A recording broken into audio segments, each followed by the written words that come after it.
je propose qu'on commence, si les gens arrivent. Alors, selon la formule habituelle, donc, il y a pour l'instant peu, mais quelques personnes en ligne. Et puis, il y aura évidemment la version accessible sur la chaîne YouTube des Amis du Frac de ce plaisir partagé. Alors, je dirais jamais, peut-être pour moi en tout cas, la notion de plaisir partagé a été aussi premier degré, puisque c'est un plaisir d'accueillir l'artiste dont on va parler ce soir, donc Yves Piquet, voilà, ami de 40 ans, et qui va surtout vous expliquer son travail dans cette soirée. Donc aujourd'hui, le titre, c'est Déclinaison. En fait, Déclinaison, c'est une série de Yves Piquet, série qui a été faite 1992-1993. Tout à fait, oui. Oui. Voilà. Et j'ai réalisé à la même époque, en 1993, un film. Ce film, il était destiné d'ailleurs à l'exposition. Enfin, il a été souvent diffusé en même temps que l'exposition. Les quelques fois où l'exposition s'est installée à Saint-Brieuc, je crois 2 ou 3 fois, elle a été à Brest, voilà, au Quartz notamment. Et donc, ce soir, c'est des extraits de ce film que je vous montrerai, des extraits très courts. À chaque fois, c'est moins d'1 minute. Hein, donc, voilà, on aura le droit à 10 extraits. Mais bien entendu, ce film-là, vous pouvez le retrouver sous sa forme intégrale de 12-13 minutes, encore une fois sur YouTube. Et je mettrai le lien pour que vous puissiez voir l'intégralité du film. Alors, ce que nous avons décidé, et c'est tout simplement parce que je pense que c'est un témoignage assez rare, c'est que ce soir, nous allons pouvoir faire l'autopsie de l'œuvre d'une certaine manière, puisque j'ai filmé à l'époque, enfin nous avons filmé avec quelqu'un d'ailleurs qui est à distance, nous étions deux, nous avons filmé Yves travaillant dans son atelier. Et nous avons, pas toutes les scènes du dispositif, mais disons les scènes essentielles du dispositif. Et puis, dernière chose, vous allez entendre à chaque extrait une voix, un commentaire. Alors, pour que ça soit clair dans l'esprit de tout le monde, cette voix, alors, pour moi, c'est aussi une vraie émotion, puisque c'est la voix de Yves Boujard, artiste rennais très connu, décédé malheureusement il y a quelques années, qui a été mon professeur.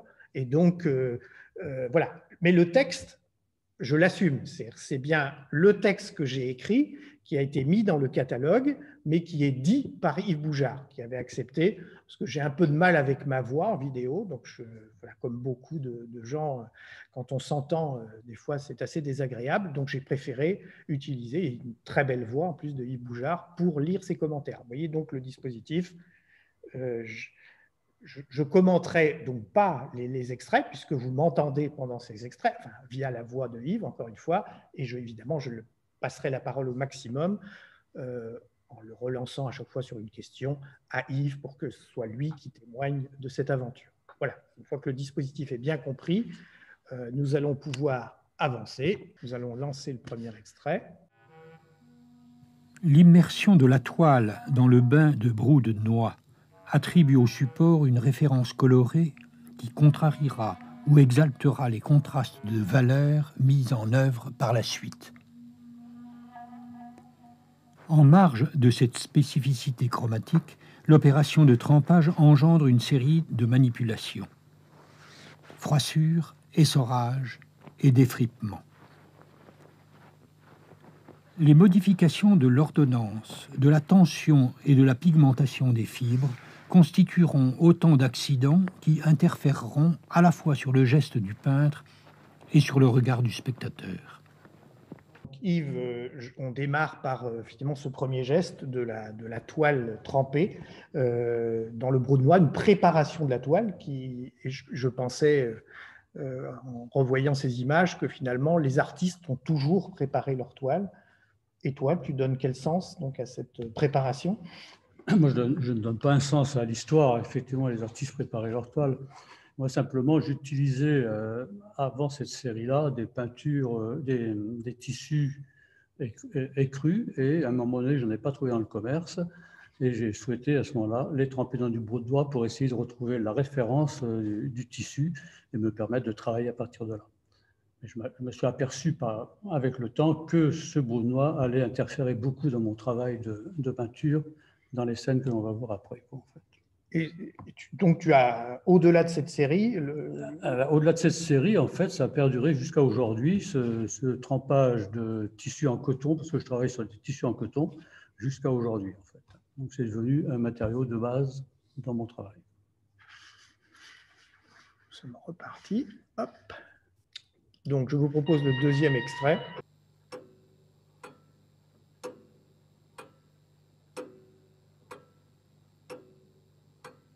L'acte de peindre ne peut se limiter à la simple reproduction d'un motif. Bien plus qu'un sujet, le motif est la cause de l'acte et par là même la raison qui va le déterminer et l'expliquer. En ce sens, le dessin issu d'un couvercle de tonneau n'est pas arbitraire. Il décrira un cercle, ligne parfaite, continue et fermée, qui délimitera deux espaces, l'intérieur et l'extérieur. On reprend la parole. Voilà. Alors Yves, l'histoire de ce tonneau, de ce couvercle de tonneau. Oui, en fait, je venais de terminer une série qui s'appelait Pliage, dépliage. Et j'avais dans mon jardin, devant mon atelier, un tonneau qui pourrissait, que j'avais récupéré à Nantes.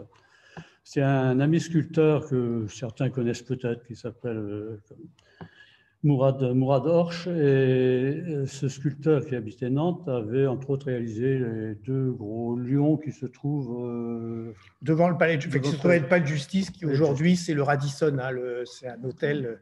Et donc je disais à Yves ce matin que, enfant, comme j'allais à Jules Verne, je passais tous les matins devant les deux lions. Donc un jour, il m'a ramené ce tonneau-là à Plouderne.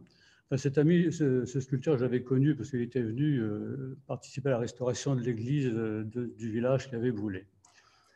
Alors, ce tonneau, un jour, il est parti complètement en botte. J'ai ramassé les morceaux et je les ai mis dans mon atelier pendant plusieurs années. Et un matin, je ne sais pas pour quelle raison, je l'ai récupéré. Et à partir de là, j'ai commencé à faire quelques essais, des manipulations diverses qui m'ont amené progressivement à ce tonneau que vous venez de voir, que j'ai enduit ensuite de peinture noire. Voilà, c'est la phase sur laquelle on va aller maintenant. Chacun d'entre nous se souvient d'avoir recouvert une pièce de monnaie d'une feuille de papier, puis d'avoir frotté délicatement à l'aide d'un crayon. Il y avait une part de magie dans l'apparition de l'image, et la curiosité persistait bien au-delà de la découverte des côtés pile et face. Dans ses mains qui pressent la toile, en suivant consciencieusement le contour du couvercle du tonneau, dans ses doigts qui reconnaissent chaque veine saillante du bois, dans l'application de ce geste guidé par l'interstice entre deux planches, on retrouve cette part de plaisir enfantin que la répétition n'estompe pas. Plaisir enfantin, l'envie de le retrouver ou autre chose? Non, pas vraiment, c'est toi qui as écrit ça, c'est pas moi. Non, simplement, bon, effectivement, comme j'expliquais tout de suite, ce couvercle, qu'est-ce que j'allais en faire? Donc, à un moment donné, à l'époque, j'étais sérigraphe. Donc, cette notion de transparence, d'empreinte, etc., bon, a une relation indirecte avec les sérigraphies, mais enfin, il y a quelque chose de cela quand même. En fait. Sur le transfert d'image. Le transfert d'image, c'est un petit peu ça. Surtout que ça allait amener plus tard, on va le voir, à l'image sérielle. En fait. Donc, à un moment donné, j'ai pris ce morceau de tissu un peu plus grand que le couvercle de tonneau, 80 cm par 80 cm, et j'ai enduit ce couvercle de colorant noir, et j'ai réalisé cette empreinte que vous avez vue sur l'image, en fait. Et l'idée première, c'était justement d'avoir une empreinte, un joli matériau avec lequel j'allais faire quelque chose, mais je ne savais pas quoi encore, en fait. Donc, ça s'arrête là pour l'instant. C'est que le tissu était mouillé, le colorant, parce que le colorant que j'utilise, c'est un colorant sérigraphique, un colorant qui ne sert absolument pas à faire de la peinture, mais qui est devenu mon médium depuis le début des années 80 et jusqu'à aujourd'hui encore. Donc, pour ça, je l'utilise pour sa pauvreté dans les couleurs, c'est ce que je recherchais, mais pour sa résistance aux ultraviolets, donc pour la conservation de la peinture. et puis pour différentes raisons, on en parlera peut-être tout à l'heure. De 1992 à 2002, il va y avoir 10 ans du même tonneau. Alors, j'ai emprunté le titre à Françoise Nicole, qui a récemment fait un livre, une monographie, qu'on peut présenter d'ailleurs, qui est ici sur Yves Piquet et que vous trouvez ici au FRAC. Hein. Donc, si certains sont intéressés pour poursuivre la compréhension de l'œuvre, il faut pas de problème. Voilà. Et donc, en fait, pardon. Voilà. Ce tonneau, voilà, j'ai choisi cette image de la série Traversée, qu'on voit à la fois photographiée, je dirais, comme reproduction d'œuvre, et en même temps in situ dans la chapelle, une des chapelles de Saint-Jean-le-Sourn, dans les chapelles en 99, je crois. Voilà. Et donc, cette série s'appelle Traversée, et l'intérêt, c'est de vous montrer que ce tonneau, on l'identifie toujours dans ces dispositifs. Mais peut-être que tu peux préciser. Oui, enfin, cette série Traversée, elle vient après déclinaison dont on a commencé à parler, dont on va parler plus précisément après, en fait. Mais simplement pour dire que là, c'est une organisation de colonnes qui ont été mises après en situation verticalement et en empilement dans l'art dans les chapelles. Donc, c'est une revisitation de ces colonnes. Et ce qu'il y a aussi dans ces deux images de gauche, hein, on s'aperçoit qu'il y a des blancs. Hein, des blancs, c'est des extractions de certaines parties de la peinture et qui m'ont fait découvrir à ce moment-là la forme noire et la contreforme blanche. Donc, il y a une notion de spatialité qui allait plus tard s'installer dans mon travail et que je mets en place ici de façon pas vraiment consciente au début. J'en prends conscience au fil du travail, quoi, en fait. Oui, regardez bien, je vais suivre avec ma souris. Vous voyez la forme noire là, qui est à l'intérieur de la toile et la contreforme blanche qui est ici. Ce travail sur la forme et la contreforme est déjà une problématique du noir et du blanc. Cette série là où effectivement sur le noir et le blanc, on voit émerger une réflexion qui va se prolonger longtemps. Alors on va revenir effectivement à déclinaison.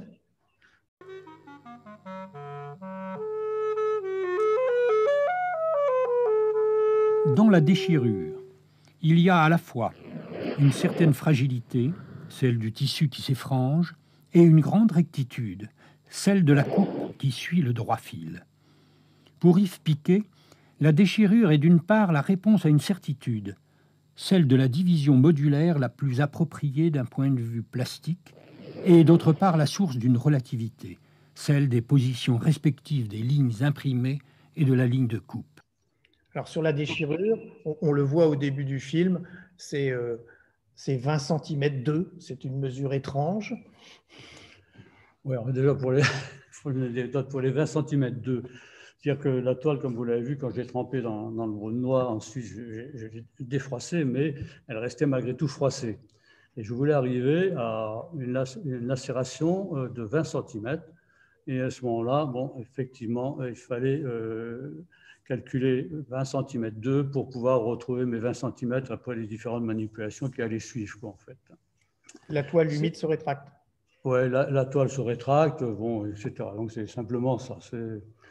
Au lavage, les toiles se rétractent. Ça se sent très bien d'ailleurs. Bon, sinon, l'histoire de la déchirure, je n'ai pas de certitude dans cette déchirure, si ce n'est que j'avais travaillé ce module de 20 cm dans une série précédente et que c'était devenu, pour les séries à venir, 2-3 séries à venir, une constante de déchirer le tissu dans une dimension de 20 cm. La déchirure aussi, dans le droit fil, ce qui est intéressant, ça amène une grande sensibilité au tissu. Et j'ai réalisé de nombreux livres d'artistes et, par exemple, dans le livre d'artiste, le papier chiffon, je le déchire à la main et je ne découpe pas au masticot.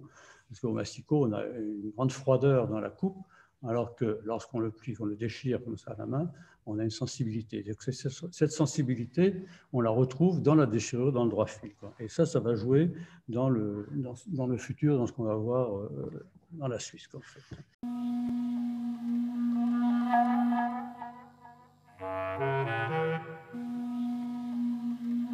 Le pli représente l'action et le résultat de l'action, c'est-à-dire le rabat de la toile sur elle-même et la marque qui restera à l'endroit où le tissu a été plié.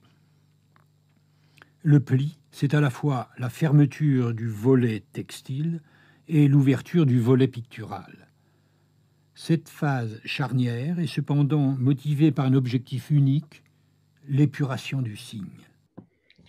Alors, effectivement, ce travail sur le pli, en fait, chacun comprendra que pli ici est à la fois le verbe et le nom, c'est-à-dire que l'action de plier et effectivement le pli physiquement qui marque un espace sur la toile. Alors ça, c'est un enjeu très important. Je pense que tu avais... Oui, donc en fait, le fait de lacérer ce couvercle, cette empreinte en 5 morceaux, va me définir 3 possibilités de signes qui, par un système de pliage, va me donner, entre autres, une ogive, une forme en losange et une forme oblongue. Donc, le principe, si vous voulez, c'est donc ce morceau de tissu de 80 cm à peu près va être plié d'abord en 2. Le tissu est mouillé, en fait, et ensuite rabattu de cette façon-là. Et le fait de le rabattre, ça va me créer, pour ce qu'on vient de voir à l'instant, va me créer une forme ogivale, en fait, puisque déplié, c'est la partie ronde du couvercle de tonneau. Donc, à partir de là, je vais faire un travail de peinture. Donc ça, on va peut-être le voir on maintenant. Le verra juste après. Fait. On va le voir tout à l'heure, en fait. Mais là, déjà, tu as donc des épaisseurs différentes. Alors, ce qui est intéressant, c'est que là, par ce pli en 2 fois, on va se retrouver avec 3 couches de tissu d'un côté et une seule couche de tissu de ce côté-là. Et lorsque je vais peindre avec le colorant, eh bien, la pénétration du colorant dans les couches de tissu va interférer différemment, où il y a 3 couches ou une couche. Et ça va nous donner un noir très différent, alors que c'est vraiment toujours le même noir 100%, mais on s'apercevra que l'absorption va donner une sensibilité différente à droite ou à gauche du module que je vais traiter, quoi, en fait.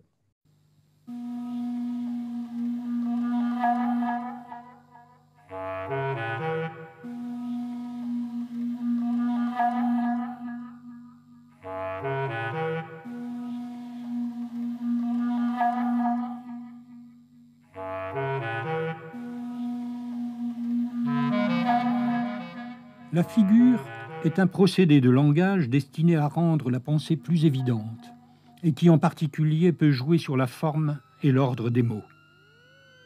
L'ensemble du dispositif a été conçu de manière sérielle. Il s'agit d'établir un lexique de figures ayant une racine commune mais des structures variées. Donc là, effectivement, le travail de peinture commence à proprement parler. Oui, alors le travail de peinture commence, c'est-à-dire que l'empreinte que j'ai faite, elle est quand même plutôt grise, elle apparaît en filigrane. Donc, après le travail de pliage, apparaît quand même la forme que je vais traiter, ogivale ou losange, etc. En fait. Donc avec un noir à 100%, je vais peindre pour révéler justement ces strates qui apparaissent dans l'empreinte initiale. Donc, c'est un travail modulaire où je vais faire des dizaines et des dizaines de modules qui se voudront semblables, mais à chaque fois différents les uns des autres, en fait, puisque c'est quand même de la peinture. C'est une empreinte que j'ai fait sur le couvercle de tonneau en posant ce tissu plus ou moins habilement, et ça va nous donner des petites différences, des petites nuances, on le verra tout à l'heure sur l'étoile lorsque le marouflage sera réalisé. Donc, c'est des centaines même de modules que je vais réaliser, jusqu'à une forme d'épuisement, en quelque sorte. Hein. C'est donc la notion de temps et de fatigue du peintre va interférer beaucoup dans ce travail, et on en parlera tout à l'heure un petit peu plus là-dessus, en fait. L'état de l'image semble définitif quand, Délaissant sa brosse, le peintre s'empare de sa toile afin d'écarter les plis, d'écarteler la figure. L'assurance du peintre n'a pourtant pas changé. Il poursuit son recouvrement, la surface cachée prend tout son sens. Le contraste fond-figure se modifie, les subtilités des couches de pigments se révèlent, la déclinaison s'est enrichie d'une nouvelle forme.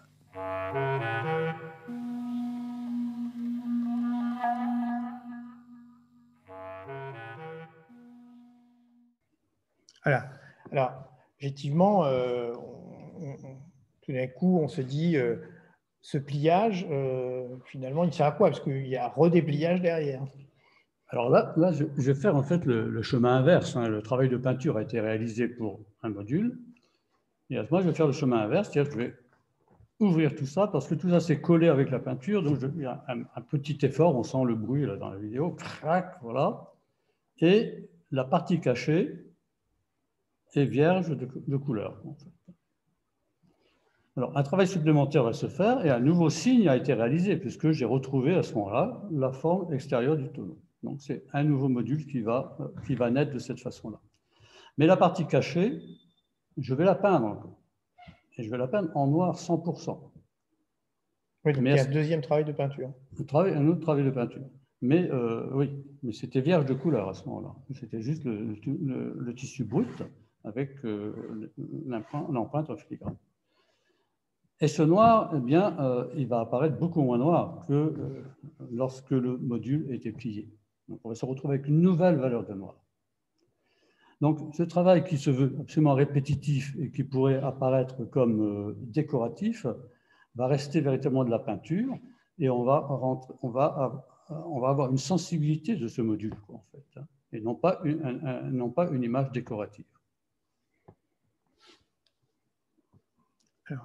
Ce que je raconte là, si vous voulez, c'est beaucoup plus facile de le raconter maintenant qu'au moment où je fais. Parce que là, il y a quand même des incertitudes et des inquiétudes. Ça, c'est le temps qui me permet de dire toutes ces petites choses.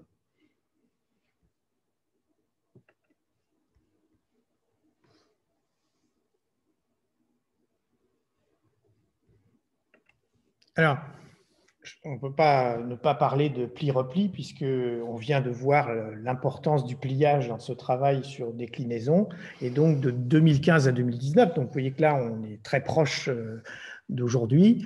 Tu te lances dans une série qui s'appelle Pli-repli. Donc, il a fallu faire des choix. Là, j'ai présenté quelques travaux de cette série-là.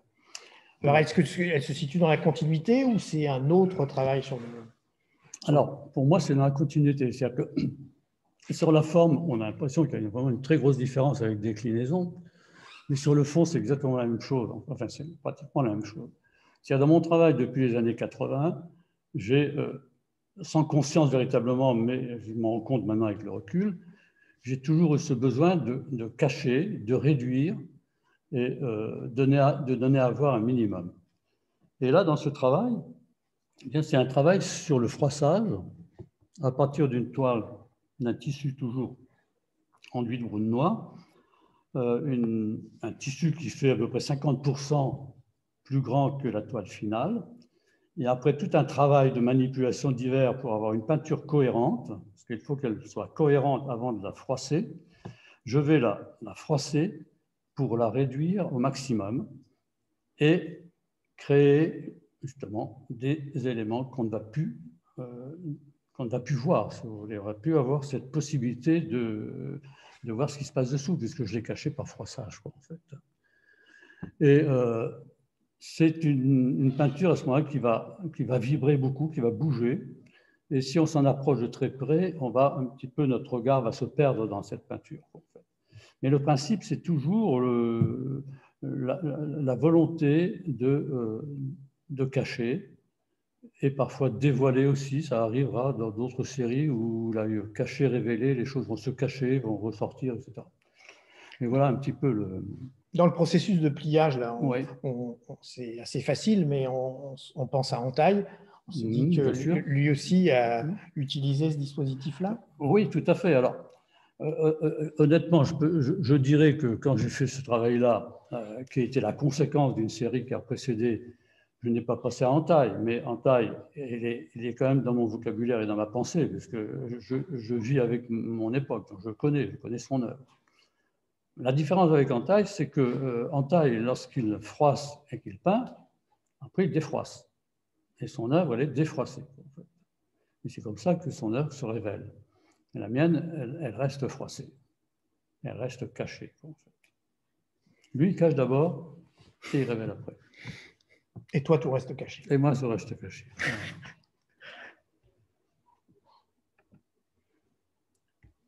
Et je ne travaille pas avec un rouleau comme lui. Un rouleau de jardinier pour rouler ses toiles.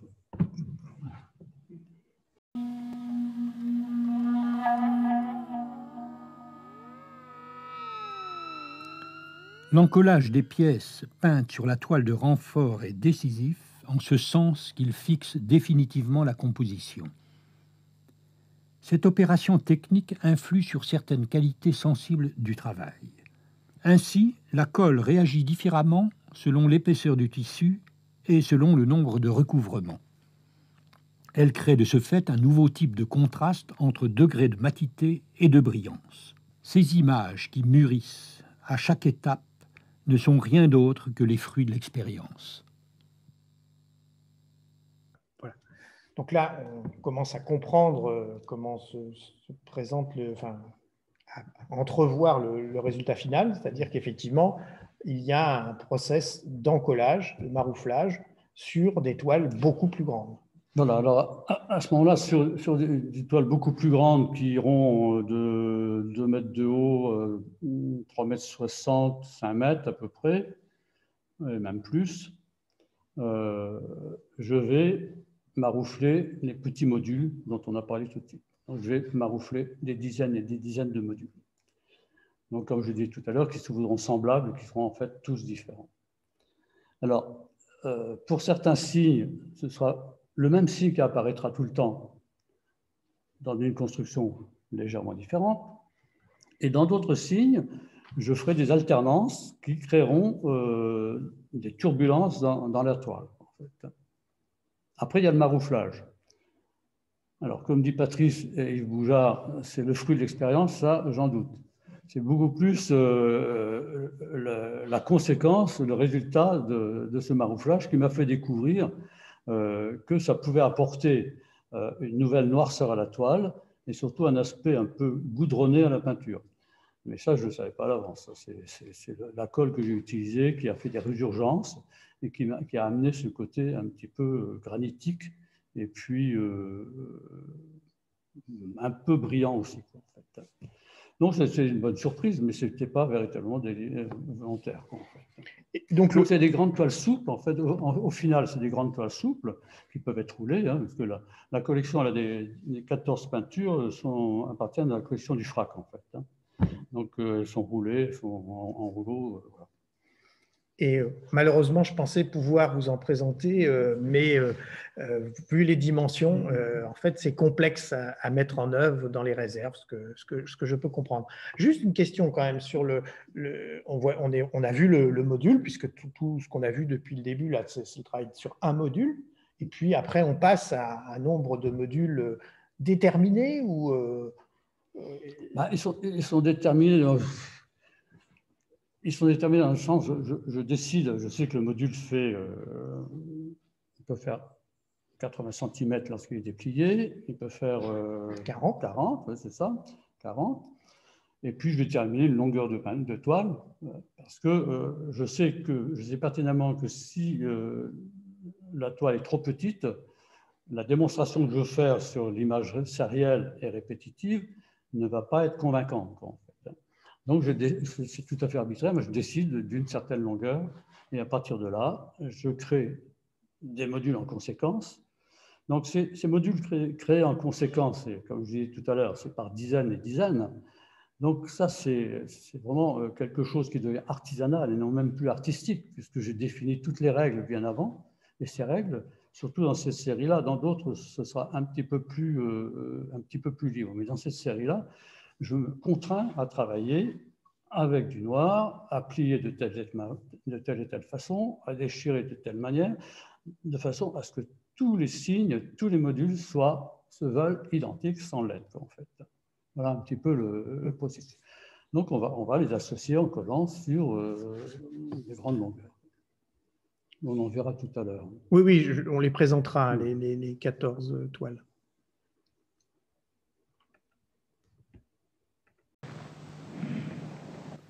Organiser avec beaucoup de minutie un espace pour les toiles noires, puis abandonner toute initiative en leur substituant emplacement pour emplacement leur homologue blanche, relève du défi. Laisser carte blanche à une série noire, c'est pour Yves Piquet prendre le risque d'une deuxième lecture. En fait, il y a un moment, tu prends la décision que tu feras 2 séries, où tu vas faire jouer 2 éléments, l'une blanche, l'autre noire. C'est ça. Je travaillais beaucoup sur le noir et blanc à l'époque. Et donc, à un moment donné, j'ai commencé par la série noire, et à un moment donné, j'ai décidé de faire la même chose, mais en blanc.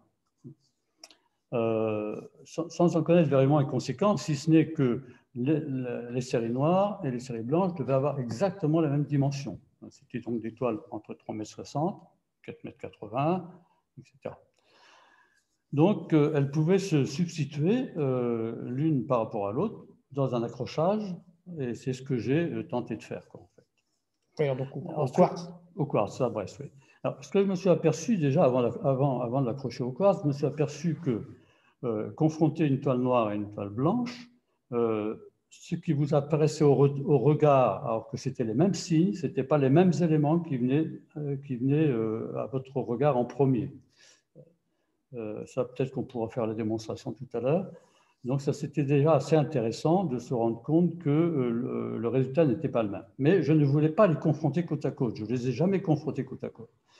Donc, j'ai voulu accrocher d'abord les noirs, et à mi-parcours d'exposition, je les remplaçais par leur homologue blanche, en espérant que le spectateur se rendrait compte d'une sensation, d'une perception différente. Bon, je n'ai jamais eu le résultat, parce que vous savez, quand on fait une exposition, on a rarement des remontées sur ces expositions. Mais c'était l'expérience que j'ai souhaité faire et que j'ai répétée plusieurs fois.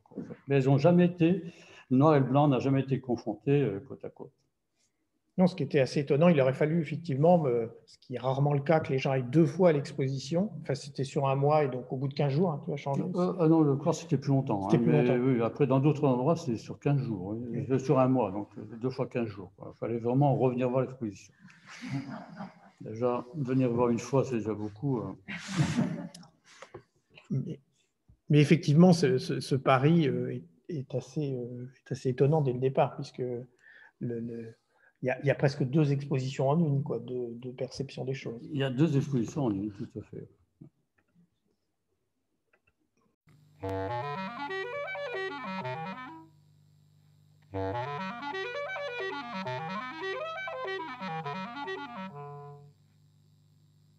J'imagine une déclinaison à la confluence des phases de gestation et de structuration, comme un point d'équilibre dans cet espace de repos qui succède à l'élaboration des matériaux et des dispositifs, dans ce temps de réflexion qui précède les choix d'organisation, de composition des éléments.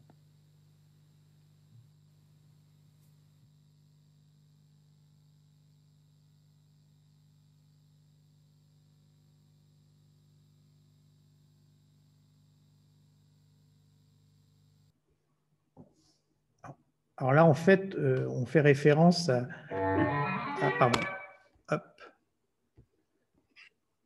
Décidément, j'ai un petit problème. Voilà. Je vais essayer d'aller directement à cette... Voilà. C'est-à-dire alors, l'adresse YouTube, c'est l'adresse du film, hein, mais juste pour vous montrer, on les reverra les 14, mais en voilà une en fond. Et c'est juste pour vous montrer la variation du signe. Et donc, ce que vous avez vu dans le film, d'ailleurs, il y a une espèce d'animation, et c'est en fait Francis, qui est présent ce soir, là, à distance, qui a travaillé avec une machine pour vous voyez, reprendre tous les signes et les animer, et évidemment créer un lien entre eux, comme un film d'animation finalement. Et je trouve que cette notion de déclinaison, c'est évidemment là qu'on la comprend le mieux, c'est-à-dire sur la variation de cet élément dont Yves nous dit qu'il a été produit méthodiquement selon exactement le même process.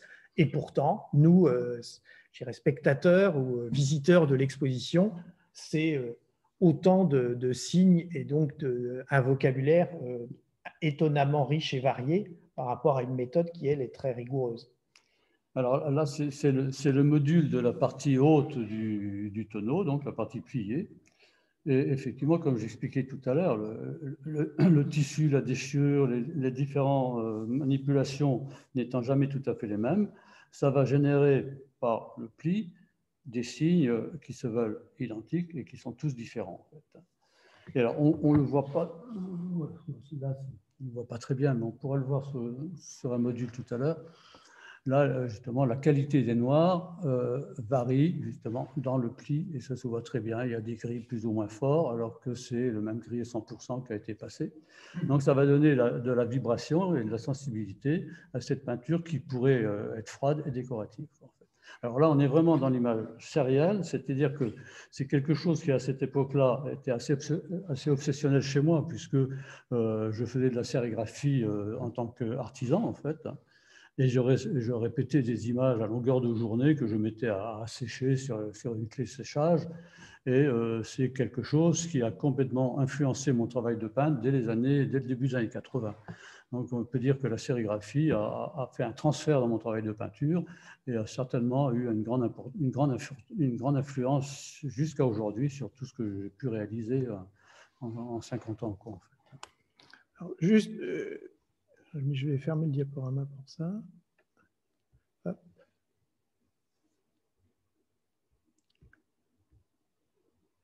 Juste un élément, peut-être qu'on peut reprendre la bande. En fait, pour que tout le monde comprenne bien, c'est que le couvercle de tonneau, il fournit 5 modules, en fait. 5 morceaux de tissu. 5 morceaux de tissu et 3 figures. Et 3 figures, voilà. Il y en a une dans la partie haute, il y en a une qui va former des ogives juste en dessous et une autre encore en dessous. Et puis, au milieu, la partie, il va y avoir une partie oblongue, comme ça. Hein. Et puis en bas, il va encore avoir le même signe qu'il y a en haut. En fait. Ouais. Donc, ça fait 3 signes, mais 5 morceaux de tissu. 2, 3, 4, 5. Alors, pour montrer aussi sur un autre travail, voilà, c'est la période 2003-2011. Donc, c'est une série qui s'appelle Arbili. Où les... Petit galéron, il paraît, en breton, oui. Voilà.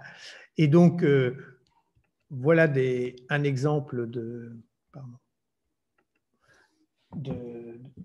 Oui, là, c'est une petite diversion par rapport à ce qu'on oui, mais il y a l'idée de la variation du signe, notamment dans la séquence d'en bas. Je trouve que on retrouve un peu la manière dont un signe qui paraît... enfin, ils paraissent très proches les uns des autres et pourtant ils évoluent. Mais là, tu fais appel aux nouvelles technologies. Voilà, oui. Quand j'étais jeune peintre, je travaillais sur le paysage. J'ai travaillé sur le paysage, sur le motif. C'était mon professeur en peinture pendant une dizaine d'années, jusqu'à mes 24-25 ans. Et un jour, je me suis retiré dans l'atelier et je suis devenu le peintre que vous voyez dans Déclinaison, entre autres, en fait. Et avec l'idée qu'un jour, je retournerai sur le motif. Mais enfin, 30 ans après, on ne retourne pas sur le motif de la même façon avec le chevalet et puis la boîte de peinture.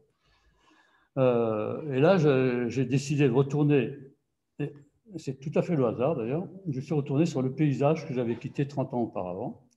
C'est la côte nord du Finistère, c'est un petit village qui s'appelle Brignagan. Et j'y suis retourné non pas avec ma boîte de peinture, mais avec mon appareil photographique, mon carnet de dessin, et puis surtout, après dans l'atelier, avec un logiciel vectoriel qui m'a permis de déstructurer certains rochers que j'avais choisis et de créer des segments. On le voit dans les trois peintures qu'il y a en bas. Là, donc, ce sont des morceaux de contreplaqué qui sont marouflés de tissu et peints. Et alors, ce que j'avais trouvé intéressant à l'époque, c'est que ce même dessin pouvait être déstructuré de différentes façons. Ça peut se faire manuellement, mais avec l'ordinateur, c'est un certain intérêt, quoi, en fait. Et l'objectif, c'était de contrarier la forme, tu peux montrer peut-être la forme vaguement ronde, là, par la traversée, cette forme-là, voilà, cette forme-là, par la traversée de segments qui allaient complètement contrarier l'intérieur de cette forme ronde. Et ça, c'est la conséquence, si vous voulez, de ce qu'on a vu tout à l'heure dans traversée, où cette notion de spatialité, je la mets vraiment en œuvre là, et le mur du fond, pour moi, a autant d'importance que la forme véritable de la peinture. En fait. Oui, donc on est la forme contre forme, mais de façon encore plus spatiale que tout à l'heure, c'est-à-dire que là, véritablement, le mur prend toute son importance et devient lui-même quelque part peinture. En fait. Et alors, ce qu'il faut savoir, c'est que dans les 4 jaunes qu'il y a au-dessus, bon, qui sont de grande taille, hein, ça doit faire plus de 2 mètres de haut, eh bien, c'est le même processus à partir d'un dessin de rochers et d'éléments vectoriels et d'éléments de segments travaillés avec la vectorisation. C'est des manipulations qui m'ont amené naturellement ces formes carrées et ogivales, en fait. Je ne les ai pas inventées. C'est le dessin qui, par différentes manipulations, qui sont arrivées telles quelles, comme ça, en fait. Et là, c'est pareil, c'est comme pour la forme en bas. La forme jaune est contrariée par des trajectoires de morceaux de bois qui traversent cette forme jaune. En fait. Alors, ce qu'on va faire, c'est, on arrive un peu sur la fin, mais on va quand même regarder les 14 toiles de la série déclinaison. On a un petit diaporama qui est fait. Alors donc là, tout le monde comprend la forme du tonneau. Et là, de toute évidence, il manque un module. Il manque un module. Il manque le module du haut, quoi, en fait. Voilà. Mais sinon, on a le module ouvert, la constitution du couvert de tonneau, quoi, en fait. Voilà, c'est un module ouvert, c'est-à-dire que chacun comprendra que la bande centrale, c'est cette bande-là, c'est la bande qui effectivement est dans le pliage, c'est retiré. Et le noir qu'on aperçoit, c'est qui apparaît gris, et un véritable noir, mais qui a été absorbé par le tissu, et qui donne justement cette différence avec les autres. Et voilà la version blanche. Voilà la version blanche. C'est quel format? Celle-ci, c'est la plus grande, elle fait 2,40 m par 4,80 m. Et quelle année donc? 92-13. Elles sont toutes pendant ces années-là. Ah oui, c'est une série qui est de 1993, je pense. 92-94. Elles sont toutes du même format ou pas? Oui. Non. Le format, non. Non, parce que celle-ci, c'est la plus haute, parce que par l'utilisation des modules que j'ai exploités, elle fait 2,40 m. Toutes les autres font 2 mètres, et en général, 3,60 m ou 4 mètres, 3,20 m ou 4,80 m, en fonction de la longueur des modules.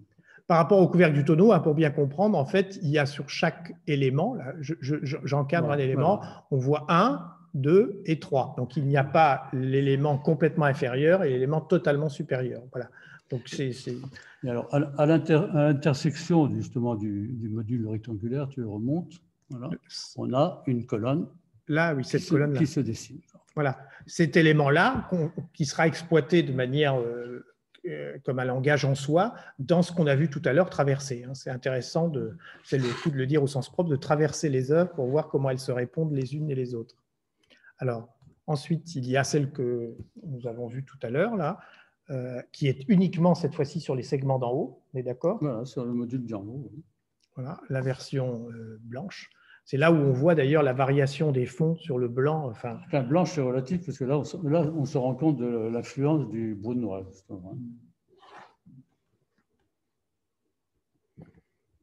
Ça, c'est les mêmes éléments, mais avec l'ouverture. Hein, on voit bien qu'on retrouve les deux éléments, mais séparés cette fois-ci. Et vous voyez bien qu'on a là aussi un élément plastique qui se passe ici dans ces colonnes-là, qui est complètement différent de ce qu'on a vu avant. Oui. Le passage de celui-là à celui-là. Alors faites attention entre celui que vous voyez actuellement et regardez le blanc, on ne voit pas la même chose.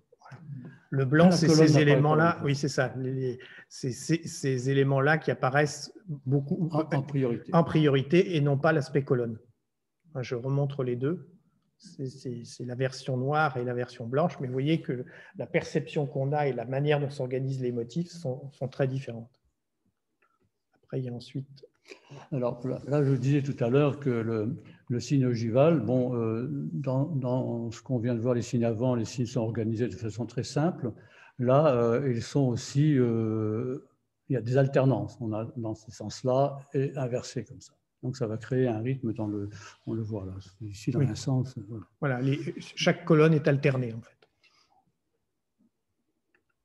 La version noire avec la version blanche. Voilà, et là, c'est pareil. Là, on ne voit pas du tout la même chose, en fait. Et là, d'ailleurs, dans la version blanche, on aperçoit justement dans la partie centrale, on aperçoit encore l'empreinte du couvercle. On voit justement en filigrane, on voit des traces. On les voit. Et après, donc, il y a les versions avec les modules centraux. Voilà, juste la partie, vraiment la partie centrale du tonneau, donc sur le bord. Ou d'ailleurs, c'est la partie centrale, mais le tonneau en tant que forme circulaire s'efface presque sur cette version-là. Les deux dernières. Ouvertes, où là on voit, là encore, c'est effectivement là que se passe le discours plastique. Hein, sur les raccords qu'on fait entre les modules. Voilà. Et dans l'espace externe, enfin, le rapport forme contre forme fonctionne particulièrement bien. Là aussi. Donc voilà, vous avez... oui, on est dans les délais, donc on va s'arrêter là. Vous avez fait une petite visite dans Déclinaison. En tout cas, merci Yves. Alors, pour ceux qui sont présents, je suis désolé pour ceux qui sont distants, mais c'est un peu le travers.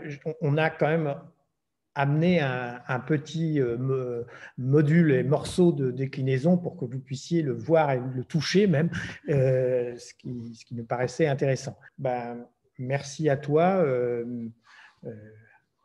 À très bientôt, Francis, parce que je vois qu'il est encore connecté. Poser une question ? Oui, tu peux poser une question. Avant que je sois obligé de partir. Merci.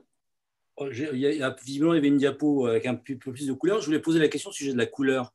Tu en as un peu parlé, tu parles de forme, de contre-forme, de graphisme. À un moment, tu parlais d'une encre qui était pauvre en couleur, il me semble, au tout début, quand tu es intervenu. Il y a quand même malgré tout de la couleur qui émerge. Comment tu gères ça, cette émergence de la couleur? Par exemple, dans les traits, il me semble que dans les formes rondes avec les traits qui coupaient comme ça, il me semblait que certains de ces traits étaient colorés. Comment tu l'utilises, la couleur? Tu veux dire comment je suis revenu à la couleur? Oui, comment elle apparaît. Ce n'est pas qu'une histoire de traits, de contreforme, de forme, d'empreinte. Il y a aussi la couleur quand même dans tout ça. Tu en parles peu. Alors ça c'est un choix complètement arbitraire. C'est-à-dire que à un moment donné, je choisis pour cette série-là de travailler dans les couleurs primaires, par exemple. Hein. Il y a une série dans Arbili, hein, donc on voit un détail là. Bon, j'ai choisi de travailler avec des noirs, des rouges et des bleus, mais ça aurait pu être tout à fait autre chose. Hein. Il n'y a absolument aucune référence au paysage dans ce choix des couleurs, par exemple. Hein. La signalétique, peut-être? Même pas? Je n'ai pas répondu à ta question. Signalétique. Si, tu as répondu. Non, je te demandais si ça pouvait avoir avec les couleurs de la signalétique ou pas du tout. C'est complètement absurde ce que je dis. C'est le fait d'utiliser des couleurs primaires très codées du point de vue de la signalétique. Est-ce que voilà, tu cherches pas. Je ne vais pas jusque-là, moi, tu sais, Francis. Hein. Il y a une spontanéité dans mon travail. Par contre, par exemple cette série-là, d'Arbili, on voit qu'à moitié de tableau. Là, hein. Eh bien, je me suis contraint à conserver ces mêmes valeurs pour toute la série de colonnes que j'ai fait. J'ai dû en faire une quinzaine. Donc, j'ai décidé de les conserver de la même façon. Bon, par exemple, quand j'ai traité, c'est des morceaux de contreplaqué qui sont assemblés, ça. Hein. Je ne vais pas raconter l'histoire de ces colonnes, mais quand je les ai marouflés de tissu, bon, j'ai commencé à peindre une colonne. Donc, je vais peindre avec du brun noir. J'ai décidé de mettre un rouge. J'ai mis le rouge, une autre avec du jaune, mais la valeur n'était pas bonne. Donc, je prenais des notes. Hein. Donc, j'ai repassé du brun noir sur le jaune, sur le rouge, sur le noir, et j'ai repeint. Et pour chaque morceau de contreplaqué, eh bien, il peut y avoir 5, 6, 7 passages de couleurs ou de valeurs pour arriver au résultat final. Mais ce que j'ai appliqué pour une colonne, je l'ai appliqué pour les 14 autres, en fait. Donc, autrement dit, c'est vraiment un travail de peinture et d'observation d'un résultat plastique appliqué sur toute une série que j'ai déclinée comme ça. Merci Yves. Donc, ce n'est pas une application, par exemple, dans ce cas-là, d'une couleur franche et définitive, quoi, en fait. Et pour rebondir sur la question de Francis, du regardeur précédent, à un moment donné, vous dites, en évoquant ce travail qui est sur la couverture, vous dites ce n'était pas la bonne valeur. Vous parlez du rouge et du jaune. Vous avez donc du coup remis du bleu, etc. À quel moment la valeur est bonne pour vous? C'est le rapport des différentes surfaces les unes par rapport aux autres, en fait. C'est simplement, c'est subjectif, c'est un choix tout à fait du moment, en fait. C'est un équilibre qui va se créer à mon regard. Et il y a quand même un certain nombre de paramètres qui vont rentrer en jeu, parce qu'il y a une certaine distance entre tous ces éléments-là. Bon, par exemple, pourquoi j'en ai peint un en rouge et l'autre en noir, etc. Ça, c'est exactement mon regard porté à un moment donné sur ce travail. Hein, voilà. Bon, à un autre moment, j'aurais peut-être inversé complètement les couleurs dans cette colonne-là, par exemple. Hein. Donc, c'est très je ne sais pas comment expliquer, c'est un travail de peinture, un travail d'observation, un travail de sensibilité.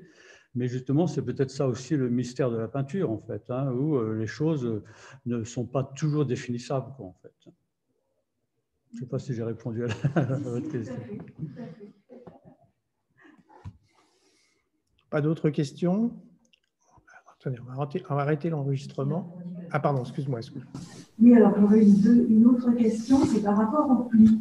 Au tout début de l'exposé, vous avez évoqué un premier travail qui était sur le papier, qui s'appelait pliage. Pliage-dépliage, oui. Pliage-dépliage.